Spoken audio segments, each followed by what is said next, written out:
Who said the Premier League was boring? I mean, I'll hands up. I said at times it can get a bit repetitive, it can get a bit boring. Certainly with this format where we've got the sort of league table coming off the back of a knockout every week.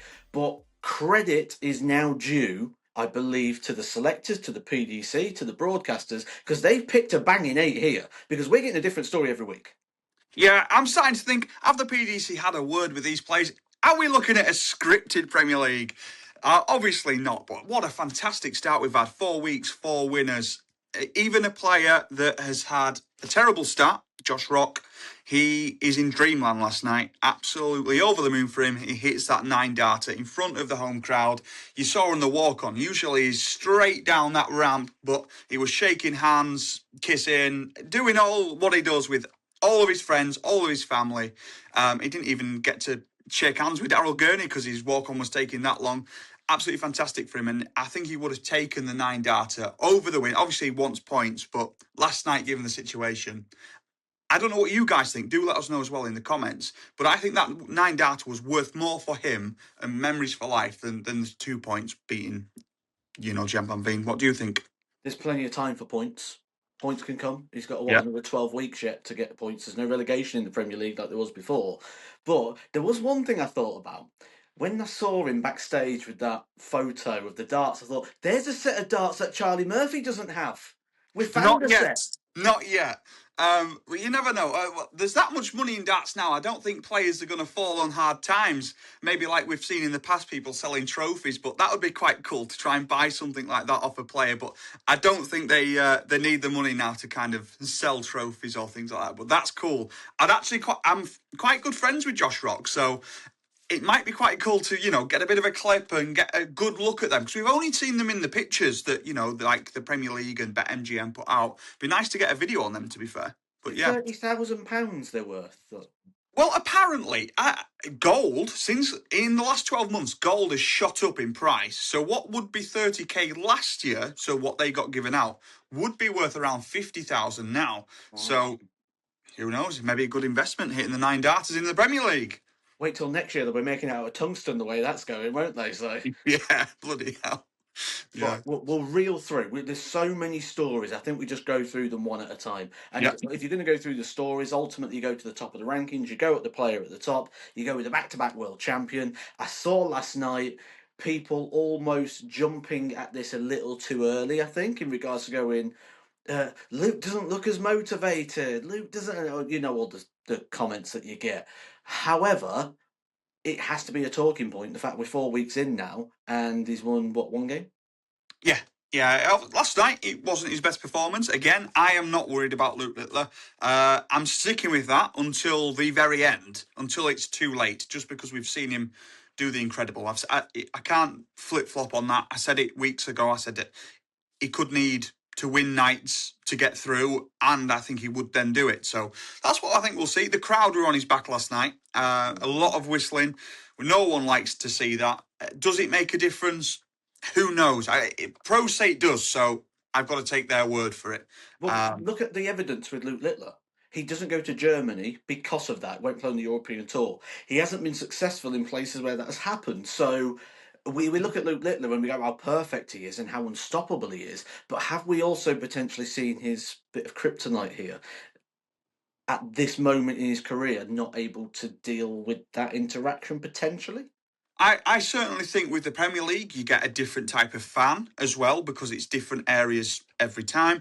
And I also think that because Luke Littler wins so much, the crowd actually wants the other player to win quite often. It doesn't really matter who it is, it's just how it goes. So I think we'll see a lot of it in the Premier League where the crowd wants the other person to beat Luke Littler. And I think people will jump on it. And until he finds a way to shut them up, it might be difficult for him. But again, I still think he can do it. I still think we'll see him in that top 4 and he'll be at the O2 and he'll lift the Premier League trophy. I don't see a world where he's not in the top 4. I just don't see it happening. No. The story might be different, how we get there. We've already gone slightly different how we expected to get there for him. Whatever road he goes down, I think all roads for him lead to the O2. I don't see anything other than that. But what's interesting as well, is not only did Luke Littler lose, so did Luke Humphries. And you're like me, we spend a lot of time on social media. How much did we say, like, Premier League's boring, it's just going to be Luke and Luke every week? It's Luke, and six other players filling spaces. They're not even in the top four. No, it's a real strange one with Luke Humphries, to be honest. Like, you can say to Luke Littler, he's not playing the darts that he can play. You know, he's not hitting those big checkouts at the big times. He is missing a few doubles. Like I see him miss 3 at double 10. That doesn't happen very often for Luke Littler. But Luke Humphries, I don't see the drop. He's just not winning the matches. So is it, the other players playing really well? Yes, it's a little bit of that. Yes, he is missing a few doubles more than he used to, but he's hitting more 1-8. So his game's still there. I think it's the timing. I think before he used to be really good on the checkouts, which kept his average up. The minute he's maybe hitting more 180s and his checkouts are just bad timing. And in the Premier League, it's such a short format and timing's everything. So there's that expectation, isn't there? If a player gets a dart or the double, they should win the leg. Where it's not the case. No one even checks out at 50% over 12 months. So that's 1 and 2. Essentially, looking at a whole visit, whole 3 darts. So if you're missing 1 dart at the end of a combination or 2 darts at the end of a smaller combination, that's, as you mentioned, absolutely nail on the head. It's timing. Do I get those at the right time, or do I miss those at these opportunities? The stats are suggesting he's playing similar. It's just he's missing at the wrong time, absolutely, and that normally comes from playing regularly. And I thought with him going to the Pro Tours the previous week, and with him doing well there, and that dominant display he put in on day 2, I think it was Players Championship 4, if I remember rightly, he was unbelievable all day. And I thought, this is it. This is that little bit of match sharpness that you probably need, because the players do after the World Championship. You want a little bit of downtime, and then you've got to sort of creep back into it. There's a lot of travelling now with the World Series that's in there as well. So I thought that Pro Tour would have done him good. So yeah, I'm absolutely with you in regards to timing and that being the key with Luke Humphries. That being said, I'm going to repeat what I said with Luke Littler. 100% he's at the O2. I see no world where we don't have both Lukes at the O2. I'm unsure on Luke Humphries, just based on the fact that people like Johnny Clayton has shocked me. I didn't expect Johnny Clayton to be in the top 4 come the O2. And now, again, I can't see it. Just how we're going, he is so good in that opening game. And that's all you need. If you win all your opening games, you're at the O2. I think that's a guarantee.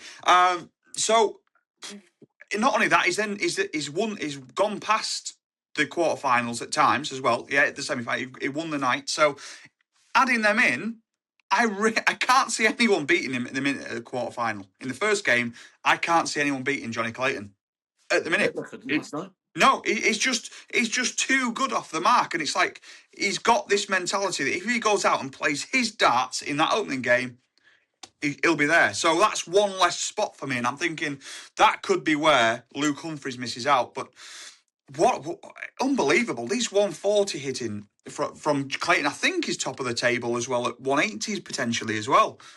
Unbelievable. He's not a 180 hitter. Stats don't back him up.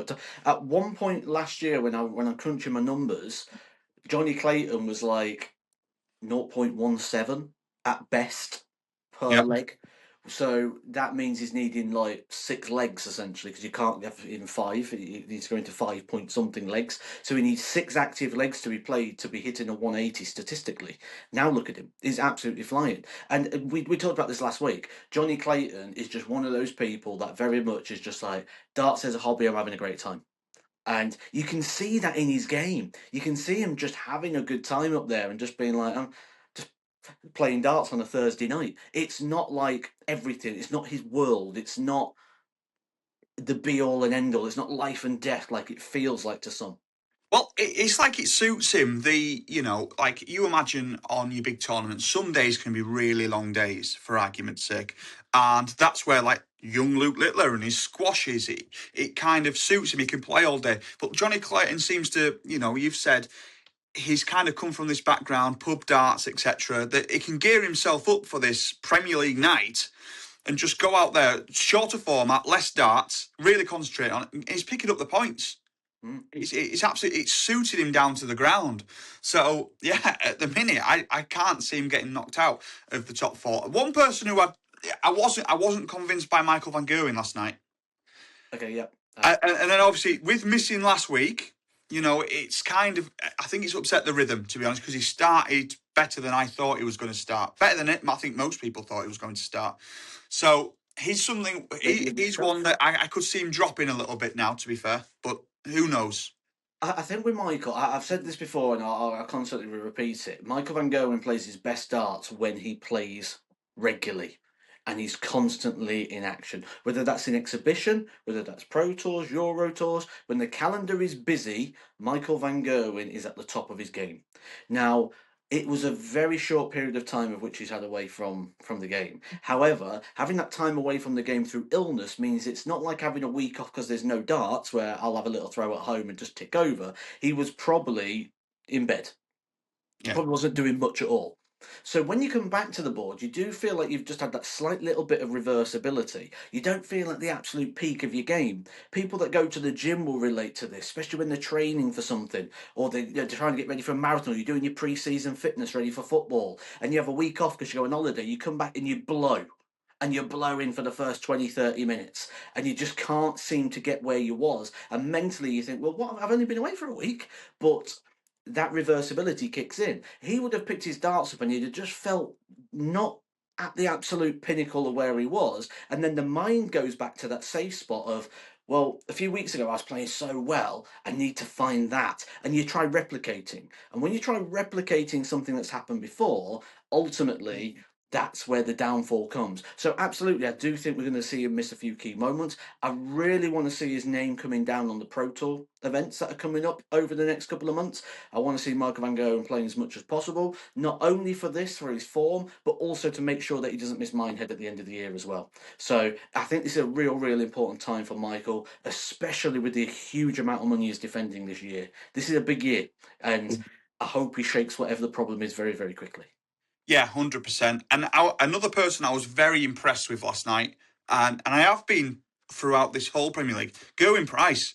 Yes. When he loses, it's narrow margins, and I don't think it's because he's bottled or anything like that. I just think the other person has been fantastic, in which is a little bit different to some of the other players we've seen, missing doubles or whatever. I think he was brilliant again last night. Another 6-5 defeat, which, it doesn't look like it's getting to him, which is good. He was in good spirits after Jan van Veen beat him, etc. So, he's picking up points, so he'll be happy with that. But again, a big push for the top four for me, to be honest. I think he'll be hard to get out of that top four. I go back to what I said at the start. Credit is due. I mean, everyone likes to criticise. The second the Premier League lineup comes out, we all jump on our social media accounts. This player should have been in, that one should have been in. Why is he in? Why is he in? Why is he in? And there'll never be a year where everyone goes, nailed it. But after 4 weeks so far, we've got to say, I think they've absolutely nailed it. And I think people need to look back and revise those, because, like I say, even Josh Rock, who's at the bottom of the table with 0 points, still had the 9 dart and is still showing those signs. We've got one of the most competitive Premier Leagues we've ever had, where the world's top 3 players still haven't won a night after 4 weeks. So this is absolutely, and who is the top 4? I think if we go back now, I think if we was to look at our top 4 that we predicted before this even happened, I think we'd look at it and go, oh wow, I really want to revise this right now because I'm not sure I've got this right.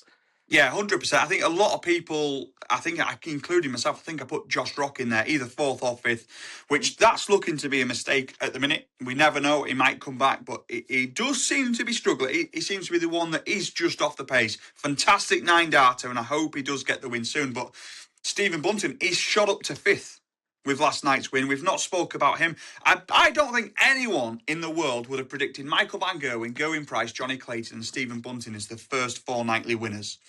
If someone has, let us know in the comments, because that would be incredible. And I want the lottery numbers, please, because I didn't predict it.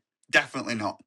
You did predict something, though. You Yes. said the first duplicate winner will come in week 5. But now I'm not sure, because I'm thinking Luke Humphries is surely due a win. Luke Littler's surely due a win. I'm not sure about Josh Rock, but who would be the last person there? Van Veen. Oh, yeah, he's definitely due a win. I Yeah. was watching last night, and I heard the commentator say that he'd not won one yet, and I was like, I'm sure he has. That's how well he's been playing. Yeah. So, but yeah, he maybe needs to get over these final defeats, but the thing is, I'm not worried about him because he's just doing so well. Like that win against Gerwyn Price was fantastic. Because like he had the darts in his hand at 5-5. He has to hit it.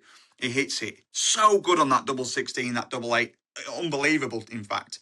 If we get to week 7, which is possible, this could happen. This isn't me just speculating. If we get to week 7, potentially even could happen to week 8. But I think week 7 is realistic. Week 8's probably a stretch. If it gets to week 7 and we've got 7 different nightly winners. Do you know, like in lockdown when we all went outside and did an applause for the NHS? I think we've kind of got to do that for the PDC because they've done the hardest jobs ever in trying to get the selection, but that would just back it up even further that this selection is absolutely bang on. By now, I'm not going to stand there and lie. I'm not going to try and pull the wool over anyone's eyes here. By now, I'm starting to lose interest in the Premier League normally. Yeah, 100%. And last night, I think, was the best week so far. Now to I'm be honest. buying in. Yeah. Like by now, I'm like, right, we're into the Premier League. We've got our separation in the table. We kind of know what's going to happen. I'll tune back in about week 13. That's how it normally goes. Where now I'm like, I'm actually looking forward to next week to see what happens and to see how this develops. So I think as 2026 goes so far for the Premier League, I know it's easy to say because we're in the middle of it, well, at the start of it, but at this point, up to week 4, I would say this has been the most enjoyable, engaging Premier League I think I can remember. 100%. And I don't know if you heard the rumours as well, but there has been strong rumours now that next year's format is going to change to a 10-man Premier League. Good timing or bad timing? If it's true, who knows? What would you do? Let us know in the comments.